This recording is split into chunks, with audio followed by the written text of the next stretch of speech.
calendar turns to October, the climate turns to football weather, and your daily football ritual rolls on. Hi, everyone, and welcome to NFL Total Access.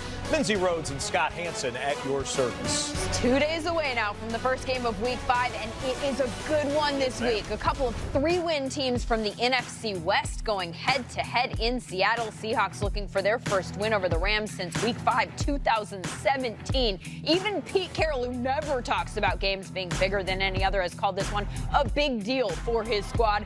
A championship matchup, he said after their game on Sunday. And Russell Wilson is right there with them. They've always been tough to play, just historically. I remember going to St. Louis, and it was always tough to play there. And then just the Rams have been good the past few years. They've been really special. So they've got a great team. They got every guy you can imagine. They got a lot of great players and everything else. But it's about us doing right. And we felt like last year we could have won those 2 games. Really, to be honest with you. We had some mishaps there at the end, and they can't happen when you're playing a great team. Big challenge again. They've got a elite quarterback that I think he's leading the league in pass percentage, like 77% or something. I mean, he's Russell Wilson. Makes plays. We know that. We played against him a lot, and he's an elite quarterback. Those Rams coming off a tough loss on Sunday against the Bucs, and Steve Wyche has more on what might come of that. First, though, Omar Ruiz is with the Seahawks in Renton, whereas Wade Phillips just pointed out, Russell Wilson is having a somewhat quiet, very good year. According to Pete Carroll, it's the best start ever for Russell Wilson. The numbers certainly back it up. You heard Wade Phillips say Wilson is on pace for the second highest completion percentage in NFL history. He's putting up more yards than ever, 8 touchdowns, 0 interceptions, has the highest passer rating of any quarterback in the league, not named Patrick Mahomes. And as good as all of that has been, his leadership as important as ever. After Chris Carson struggled, fumbling in each of the first 3 games of the season, Wilson reminded him last week that even the great Walter Payton had fumble issues early in his career. Carson responded by having the best game of his season, 145 total yards, including 104 on the ground. Wilson also saying he spent a little extra time with tight end Will Dissly. Dissly, of course, was returning to Arizona, where he suffered a season-ending knee injury the year before. Dissly responded by having a career-high 7 catches. So the relentless positivity we've always seen from Wilson certainly having a tangible effect during this first quarter of the season.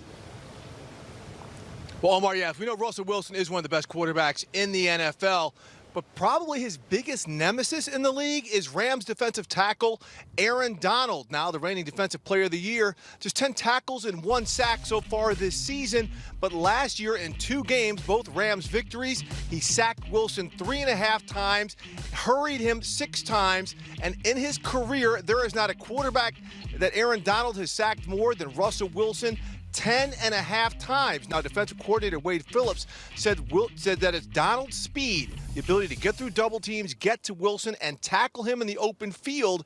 That is one of his greatest strengths. Now, on the opposite side of the ball, Rams running back Todd Gurley, a lot of conversation with him just getting 5 carries in Sunday's loss to Tampa Bay.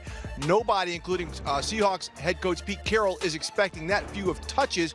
But look at another stat line. Gurley was targeted 11 times in the passing game, with the Rams falling behind 21-0 early. Sean McVay said he threw it to try to get Gurley involved, but the thinking here is that they will be much more committed to the run game. Lindsey?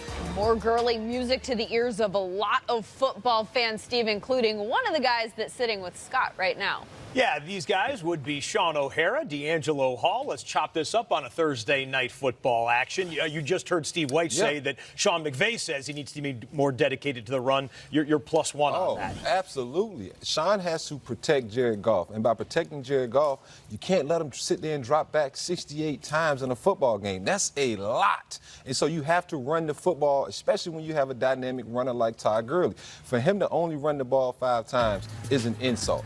And I know I've talked to people who've talked directly to him, and he's a little mad. He wants the football. Todd Gurley is mad. He feels he's healthy. He feels he's ready to go, and he's not getting the opportunity to run the football. So much of what the Rams do downfield is off the run game. It's off of play action. And so you have to establish the run game. Even if you're down sometimes, you still have to run that football just so that defense has a threat of run, and those D linemen aren't just teeing off on the offensive lineman. I assume the offensive lineman agrees with this. Yeah, I mean, throwing the ball 68 times, it becomes a track meet, but your offensive line's not happy. This Rams offense is built on rhythm. It's built on spacing. It's that zone running scheme with the play-action pass like you're talking about, and it's always run through Todd Gurley. You want to mix in Malcolm Brown, that's fine, but I feel like everybody's making a big deal about Todd Gurley and saying, well, I don't know if he's healthy. Well, I saw a run from Todd Gurley that looked just like Todd Gurley of old, and it's this one right here where he trucked this safety on the way to this touchdown. You mentioned he only had 5 carries in this game for 16 yards, but that run right there showed me that TG3, he can still bring the wood. And, I mean, it looked like the zone scheme that we saw from last year, the spacing, finishing the run right there. I mean, that's running through. Contact at about the 5.5 yard line. A powerful tackler right there. So I see that and I say, man, give me more of that. Now, the one way you get that is to not be down 21-0 going into the second quarter. Yeah, down 21-0. They ended up giving up 55 points in the loss at home against the Tampa Bay Buccaneers, who had never scored over 50 in their franchise's history. So what do they need to tighten up on the defensive side of the football? Yeah, well, certainly they need to tackle better and really not give up the big plays. That's what I saw. I mean, it wasn't just Mike Evans. It was Chris Godwin. Mike Evans certainly rammed past Marcus Peters on the one time they played man. But the big plays, I mean, it crushed them. They couldn't get any pressure as well.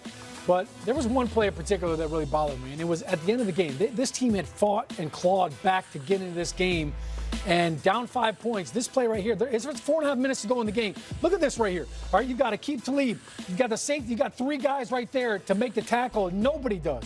The linebacker misses. I counted 5 broken tackles on this play. They still can't get him down, even with the sideline right there. And this is 4-minute defense right here. It just seemed like they didn't have the sense of urgency. Even with 4 minutes to go in the game, they fought back in. They were down 5. If they got to stop right there, help them to a field goal, who knows? Maybe they get a chance to score twice. Yeah, from the start of that game, it looked as though the Bucs came out to battle in a football game, and it felt like the Rams just, hey, we're going to come here and play a game. They're going to lay down for us. And you could just kind of tell from the start of that game, the Buccaneers, Bruce Arians, a credit to him, he had those guys ready to play because they came out and they hit the Rams in the mouth. Well, with all due respect, the San Francisco 49ers are undefeated. They were coming off the bye. They're at the top of the division standings, but this one is still a great divisional matchup. 5 of the last 6 NFC West titles were one of these 2 teams. I think it might be loud up there, too. It's going to be loud. On the street. Week they're serving 5 Bud Light. kicks off Thursday night football. 3-1 Rams, 3-1 Seahawks, 8 o'clock Eastern.